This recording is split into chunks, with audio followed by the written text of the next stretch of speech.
कि बीएसपी के base vote अर्थात दलितों के वोटों को लुभाने के लिए पिछले कुछ समय से यहाँ सभी विरोधी पार्टियां अपने अधिकांश कार्यक्रमों में बीएसपी के नीले रंग को ही विभिन्न रूपों में इस्तेमाल कर रही हैं, जिसका दलितों पर कुछ भी असर पड़ने वाला नहीं है, क्योंकि इन पर केवल बीएसपी के नीले रंग का ही असर पड़ता है।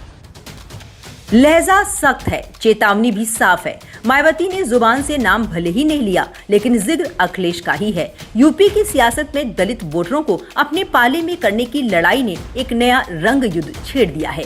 अंबेडकर जयंती पर अखिलेश के कांधे पर नीला गमछा मायावती को एकदम रास नहीं आया। मायावती ने नसीहत भरे अंदाज में कह डाला कि नीले रंग के इस्तेमाल से कुछ नहीं होने वाला है। हालांकि इनके इस कारवां को पीछे ढकेलने के लिए यहाँ सभी दलित विरोधी जातिवादी पार्टियां किस्म किस्म के साम दाम दंड भेद आदि हथकंडे भी काफी इस्तेमाल कर रही हैं, जिनसे बीएसपी के लोगों को कदम कदम पर हमेशा सावधान रहना है।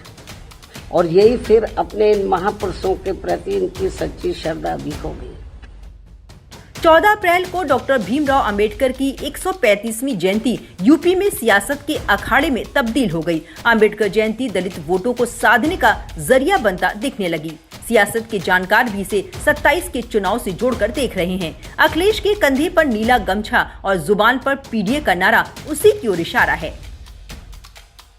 अखिलेश यादव अपने कार्यक्रमों में नीले गमछे का प्रयोग कर रहे हैं। पीडीए फार्मूले के तहत दलितों के साथ भावनात्मक जुड़ाव बनाने की रणनीति। अंबेडकर जयंती पर नीला गमछा पहनना इसी रणनीति का हिस्सा माना जा रहा है। सपा अपने नीले प्रयोग और पीडीए रणनीति से यूपी चुनाव साधने में लगी है। अखिलेश की इसी रणनीति को खारिज करने के लिए मायावती ने इशारों ही इशारों में समाजवादी पार्टी पर हमला बोला है। मायावती तलखी में ये मैसेज भी है कि बसपा साल 2027 के यूपी में चुनाव में दलित वोटरों पर कोई वॉक ओवर नहीं देने वाली है। बसपा अपने कोर वोटरों में किसी की हिस्सेदारी नहीं लगने देना चाहती है। इसलिए मायावती अपने वोटरों को नकली ताकतों से सावधान रहने की अपील कर रही है।